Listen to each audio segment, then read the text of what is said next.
నమస్తే, నా పేరు Madhusudan Rao, agriculture consultant. Organic agriculture channel వీక్షిస్తున్న రైతు దేవుళ్ళందరికీ నా నమస్సుమాంజలి.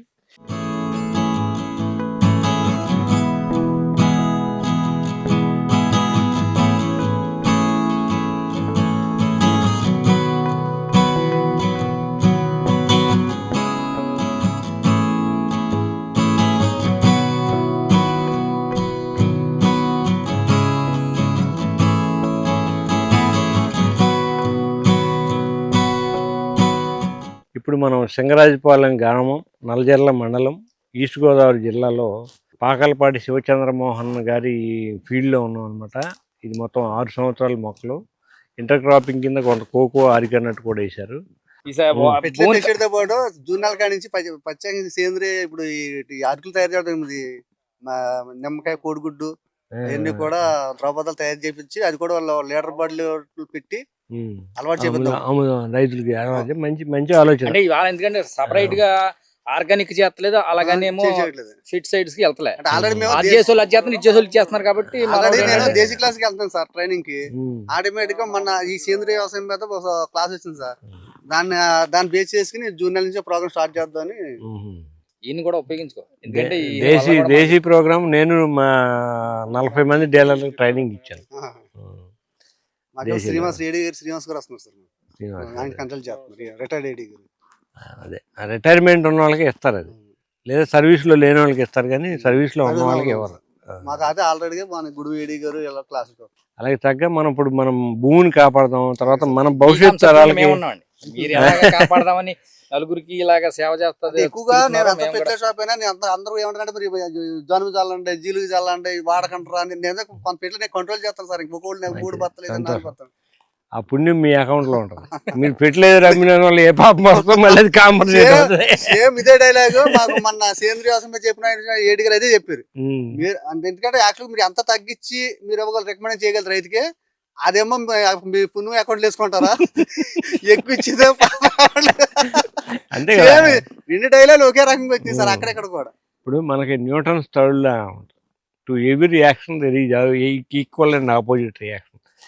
ప్రతిదానికి ప్రతిచర్య అనేది ఉంటుంది. మన అకౌంట్ భగవంతుడికి చాలా పర్ఫెక్ట్గా ఉంటుంది. మనమేమో అనుకుంటాం, కానీ ఇప్పుడు వాళ్ళకి తెలియకుండా మనం ఏమీ చేయలేము సార్. చిన్న దీంట్లో నేను కూడా మన ఏడీ గారి దృష్టి కూడా తీసుకెళ్ళాను. ఇప్పుడు సేంద్రియ వ్యవసాయం మనం మీరు అన్నట్టు మన భూమిని కాపాడుకుందాం, మన ఆరోగ్యం కాపాడుకుందాం, అంతవరకు ఓకే, 100% ఓకే సార్. గవర్నమెంట్ అయితే చేయండి అని సపోర్ట్. అంటే నేను తక్కువ మాట్లాడుతున్నాను, చెప్పండి, ఇక్కడ ఉన్న సమస్యలు చెప్తున్నాను. గవర్నమెంట్ ఎంతసేపు కూడా ఎన్ని కోట్ల బడ్జెట్ అయినా సరే ఖర్చు పెడుతుంది. ఏంటి ఎట్టి పరిస్థితుల్లో మన సేంద్రియ వ్యవసాయంకి వెళ్ళాలి, భూమిని కాపాడుకోవాలి, మనకి ఆరోగ్యంగా ఉండాలి ప్రజలు అని చెప్పి ఒక కాన్సెప్ట్ తీసుకొచ్చింది సార్. కాకపోతే ఇక్కడ ఏమవుతుందంటే చంద్రమౌళి అన్న ఆయన సేంద్రియ వ్యవసాయం చేసి 10 కేజీలు పచ్చిమిరపకాయ వస్తున్నాడు. నేను పురుగు మందులు కొట్టి 10 కేజీలు పచ్చిమిరపకాయ వస్తున్నాను. ఇవాళ మార్కెట్లో ఎలా ఉందండి సార్, ఈ 10 కేజీలు ఆ 10 కిలో కూడా ఆ 50 రూపాయల రేటుకి తప్ప ప్రత్యేకమైన ఒక మార్కెట్ అంటూ మార్కెట్ లో స్ప్రెడ్ అవ్వలేదు సార్ కూరగాయలు. అంటే ఇప్పుడు ఈయన 10 కిలోలు, మీరు 10 కిలోలే కదా. ఇప్పుడు ఈయనకు తృప్తి ఉంటది, ఈయనకు పుణ్యం ఉంటది కదా. దిగుబడి అయితే తగ్గలేదు కదా. అంటే సార్ ఎక్కువ రేట్ అమ్మాలని ఎందుకు ఆలోచన ఎందుకు అది కూడా చెప్పమంటారు సార్. ఇప్పుడు ప్రస్తుతం వ్యవసాయం చేసే వాళ్ళు 100కి 70 మంది కౌలు రైతులు సార్, 30 మంది సొంతంగా చేసుకునేవాడు. ఇప్పుడు ఈయన జాబ్ చేసుకుంటాడు, ఈయన 10 ఎకరాలు కౌలుకి ఇస్తాడు. ఇక్కడ ఈయన పక్కనేమో చంద్రమౌళి గారు ఒక కౌలుకి ఇస్తాడు. ఈయన చంద్రమౌళి గారు ఏమో ఈయన ఏమంటాడంటే పక్కన నా 50,000 ఇస్తున్నారు, ఇస్తే నువ్వు అది తీసుకో లేకపోతే లేదంటారు. రైతు కౌలు రైతు ఏం చేస్తున్నాడే, సేంద్రియ వ్యవసాయం చేసి ఇలా చేస్తే మనమేమో దిగుబడి తక్కువ వస్తుంది, మనకేమో డబ్బులు ఆదాయం రాదు, మనకెందుకు చెప్పి అదే ద్వారంలో కౌలు రైతులు వెళ్ళిపోతున్నారు. అంటే ఇక్కడ కాన్సెప్ట్ మంచిదేనండి, కాదంటలే. కాకపోతే ఇక్కడ కౌలు రైతులు ఎక్కువ అయిపోతే వాళ్ళు ఏమవుతుందంటే ఇప్పుడు ఈ రైతు కూడా ఏంటంటే లేకపోతే నాకు పేడదోలు 4 ట్రక్కులు 10,000 తక్కువ రైతు అండి. ఎందుకంటే ఇక్కడ రైతు కూడా ప్రాబ్లం ఉందండి.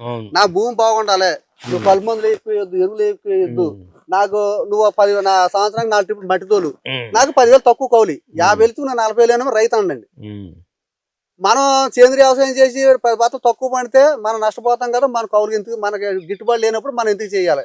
కానీ మీకు అదే 10 బస్తాలు వాళ్ళకంటే తక్కువ రాకుండా, లేదా వాళ్ళకంటే కొంచెం దిగుబడి ఎక్కువగా వచ్చే విధంగా నేను చేస్తే మీకు ఏమన్నా అభ్యంతరం?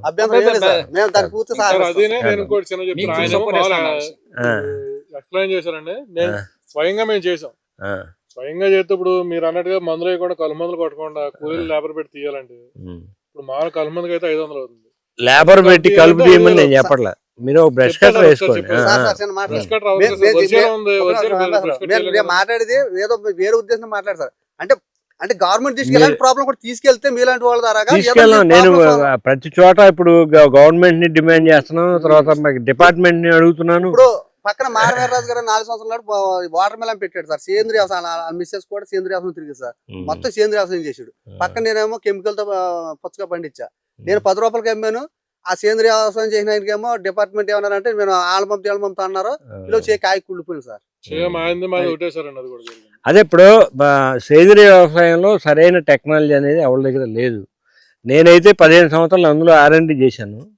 ఇప్పుడు మీకు ఒక ఎగ్జాంపుల్ చెప్తాను. మనకి వికారాబాద్లో ఒక మ్యాంగో ఫామ్ చేస్తున్నాను. వాళ్ళు లాస్ట్ ఇయర్ 1,50,00,000 నెట్ ప్రాఫిట్ వచ్చింది 40 ఎకరాల్లో.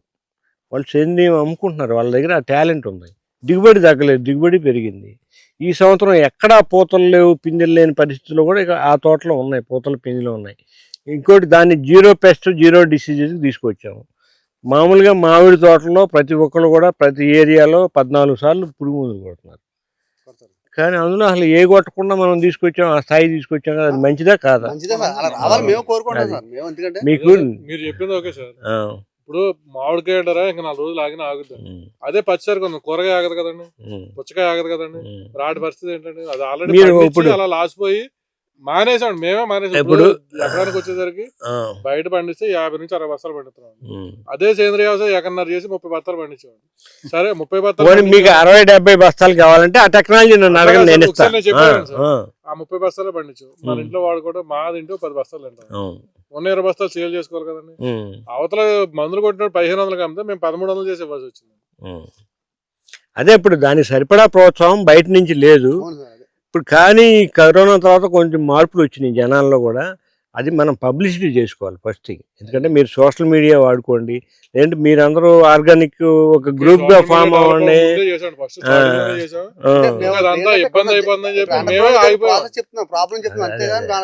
ఎందుకంటే మీరు అన్నట్టు వాళ్ళు మన తరం సార్, నిజంగా చెప్పాలి మన తర్వాత తరాలకే మన కోట్ల పక్కల ఎంత డబ్బు ఇచ్చినా సరే ఆరోగ్యాన్ని ఫుడ్ ఇవ్వకపోతే అది. ఇప్పుడు మీరు ఎన్ని కెమికల్స్ వాడి చివరిగా హాస్పిటల్ పెట్టాల్సి వస్తుంది, కానీ మీ దగ్గర నిలవట్లేదు. నష్టతరం ఇప్పుడు భూమిని ఆరోగ్యం భూమి ఇచ్చాం, ఆరోగ్యం తిండి ఇచ్చాం కూడా సార్. వాళ్ళు ఇప్పుడు మనం ఇప్పుడు ఎవరైనా కష్టపడి దేనికి పిల్లల భవిష్యత్తు కోసం కదా. ఇప్పుడు ఆ పిల్లల భవిష్యత్తు కన్నా మనం అక్కడ ఏదన్నా కదా ఆరోగ్యమైన పంట భూమిని తయారు చేసాం అనుకోండి, ఆటోమేటిక్ పిల్లలు అంతే కదా తరతరా కాపాడుకుంటూ వెళ్తారు కదా సార్.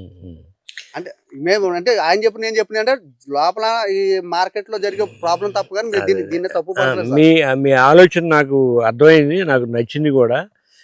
మీకు పంట దిగుబడి తగ్గకుండా పంట దిగుబడి తీసి అప్పచెప్పే బాధ్యత నాది, నాకు వదిలేయండి దాన్ని. మీరు ఇంకోటి ఖర్చు కూడా మీరు కెమికల్ వ్యవసాయం కంటే, కెమికల్ వ్యవసాయంలో 100 రూపాయలు అయితే ఇందులో 40 రూపాయలు అవుతుంది. మీకు ఒక తృప్తి మిగులుతుంది, మనం ఆర్గానిక్ ఫుడ్ మార్కెట్కి ఇచ్చామని. ఎవరికన్నా అమ్మనే ఉన్నప్పుడు ఆ పుణ్యం మీ అకౌంట్లోకి వస్తుంది, వాళ్ళకి వెళ్ళదు కదా. ఇప్పుడు పూతోటలో ఈ మొక్కజొన్న సేల్ అయిపోతే పుచ్చపోతకి పెడతారన్నమాట, వాటర్ మెలన్. దానికి సంబంధించి మీ దగ్గర అంటే ఎక్కువ దానికి పెస్టిసైడ్స్ ఎక్కువ వాడేస్తారు. దానికి ఇప్పుడు ఈవెన్ వైరస్ కంట్రోల్ చేసే టెక్నాలజీ కూడా మన దగ్గర ఉంది. ఇందాక మీకు ఫోటోలు కూడా చూపించాను, బొప్పాయిల వైరస్ ఇట్ కేమ్ బ్యాక్. అలాగా అయిపోతే మనం మొక్కజొన్న కూడా ఆర్గానిక్ మిక్స్ చేసామండి. 50% అంటే అసలు వాడలేదు నేను అంటలేదు, కెమికల్ కొద్దిగా పురుగది పట్టకుండా వాడాము. 50% కెమికల్ ఫెర్టిలైజర్స్ వాడాము. మిగతాదంతా ఈ పేడ స్లర్రీ మీద నడిపించి ఒకసారి చూద్దాం. అలాగే చూద్దాం, తప్పకుండా చూద్దాం. తర్వాత ఇక భవిష్యత్తులో మీరేమన్నా ఇప్పుడు యాక్చువల్గా నేను చేస్తున్న ఒక ఉద్యమే ఈ మార్చాలని చెప్పి, సేంద్రియం కింద రైతులందరూ మార్చాలని, భూమిని పాడు చేయకుండా ఉండాలని, ప్రకృతి దగ్గరగా ఉండాలని. మీరంతా ఒక గ్రూప్గా ఫామ్ అయ్యి అందరూ ఆర్గానిక్ ఫార్మింగ్ చేస్తే అది వాటన్నిటికీ ఒక ప్లాట్ఫామ్ తయారు చేసి మనమే ఒక కియోస్క్, ఫుడ్ కియోస్క్ కింద మనం స్టార్ట్ చేద్దాం. ఎవరు ఇంట్రెస్ట్ ఉండి వాళ్ళు ఆర్గానిక్ ఫుడ్ తినాలనుకుంటే వాళ్ళు మన దగ్గరికి వచ్చి కొంటారు కదా. అన్నీ ఒక చైన్ లాగా మనం ప్రిపేర్ చేసి రైతులందరం కలిసి మనం వినియోగదారులకి మనం విషం లేని ఆహారాన్ని అందిద్దాం. ఆ విషయంలో మీకు ఏ కోఆపరేషన్ కావాలో నేను చేస్తాను, చేయగలను. కానీ మీరు ఇప్పుడు ప్రజెంట్ సిచ్యువేషన్ ఏంటంటే, మీరు ఏది పండించినా ఏది చేసినా కానీ సోషల్ మీడియాని వాడుకోండి బాగా. సోషల్ మీడియా ద్వారానే ప్రచారం ఎక్కువ జరుగుతుంది, దానివల్ల మీకు క్లయింట్స్ వస్తారు. చేసేది నిజాయితీగా చేయండి. అవును సార్. ఇలాగ ఇప్పుడు 70 ఎకరాలు 80 ఎకరాల్లో ఆర్గానిక్ వ్యవసాయం చేసి అమ్ముకునే వాళ్ళు, స్టాల్స్ పెట్టిన వాళ్ళు చాలామంది ఉన్నారు. వాళ్ళు సక్సెస్ఫుల్గా ఉన్నారు. ఇనీషియల్గా వాళ్ళకి టెక్నాలజీ తెలియక కొన్ని హడ్డిల్స్ వచ్చి ఉండొచ్చు, కానీ ఇప్పుడు అన్ని స్ట్రీమ్ లైన్ అయిపోయినాయి. నేను ఈ 15 ఇయర్స్ R&D చేసిన తర్వాత ఏం చేశానంటే, నాకు ఏ సమస్య ఉన్నా మన దగ్గర పరిష్కారం ఉంటుంది. మొన్న ఇలాగే మొక్కజొన్న ఫీల్డ్ ఒకటి చేస్తున్నాం. అక్కడ మన కత్తెర పురుగు వచ్చింది మొక్కజొన్నలో. వాళ్ళు పాపం చాలా టెన్షన్ ఫీల్ అయ్యారు. ఏమంటే మనం దున్నేయాల్సి వస్తుందండి. ఏమో అవసరం లేదు, మెడిసిన్ ఆల్రెడీ డిస్పాచ్ అయింది, ట్రాన్స్పోర్ట్లో 2 రోజులు లేట్ అయిందండి. మూడో రోజు కొట్టారు, మొత్తం స్మాష్. సాయంత్రానికి పురుగు పడిపోయింది. ఆ ఫార్ములా మన దగ్గర ఉన్నాయి. దానికి నేనేం మిక్స్ చేస్తానో నా దగ్గర ఉంటుంది, కానీ కంప్లీట్ ఆర్గానిక్. నేను కెమికల్స్కి అయితే వ్యతిరేకం. మీరు ఇలాగే మీరు ఆర్గానిక్ ఫార్మింగ్లో చేసుకోండి. ఇప్పుడు ఆయిల్ పామ్ అనేది మన చేతుల్లో లేదు, మనం ఎవరికి అమ్మలేము, అవును సార్. ఆ కంపెనీ వాళ్ళకి అమ్మటమే. కానీ మనం భూమి బాగు చేసుకోవచ్చు, మీకు సేమ్ దిగుబడులు వస్తాయి. మిగతా పంటలు ఏమన్నా కానీ మీరు అలాగా మా కెమికల్ ఫ్రీ పండించే పని అయితే మనం ఒక కియోస్క్ లాగా ఏర్పడి మనం మిగతా ఇంట్రెస్ట్ ఉన్న రైతులకి మనం అమ్ముదాం. తప్పే ఉంది, అది ఆరోగ్యమే కదా మనం ఇస్తుంది. ఇప్పుడు ప్రతి వినియోగదారుడు కూడా ఒక పంట పండించి ఇచ్చే డాక్టర్ని ఎత్తుకోవాల్సిన పరిస్థితి ఈరోజు. ఇప్పుడు ఎన్ని క్యాన్సర్ హాస్పిటల్స్, ఎన్ని పేషెంట్లు, ఎన్ని రకాల జబ్బులు, ఇవన్నీ తీసుకెళ్ళి హాస్పిటల్లో పోసే బదులు ఒక రైతుకి, అయ్యా నాకు ఈ పలానా కూరగాయ పండించు, పలానా బియ్యం పండించు అంటే ఎంత ఆరోగ్యం పదిలంగా ఉంటుంది. ఇప్పుడు మన తాతలు ముత్తాతలు ఎలా బతికారు, ఎన్ని సంవత్సరాలు, 100 ఏళ్ళు బతికారు, ఎలా బతికారు? అదే కదండి మరి. ఇప్పుడు అందుకే ప్రాబ్లం చూసి ఆ రోజుల్లో ఆరోగ్యం మహాభాగ్యం అన్నారు. ఆ, అదే అప్పుడు చాలా ఏదో ఏదో అనుకున్నారు ఇంతే. ఈ రోజు డబ్బే మహాభాగ్యం అంటారు. ఇప్పుడు కడుపు నిండా తినలేనివాడు, రోజుకి ఇన్ని మాత్రలు వేసుకునేవాడు, అసలు ఇవాళ ఎంత డబ్బు ఉంటే ఉపయోగం, పొద్దున్న లేతుంతో ముందు టాబ్లెట్ వేసుకోవాల్సి వస్తుంది.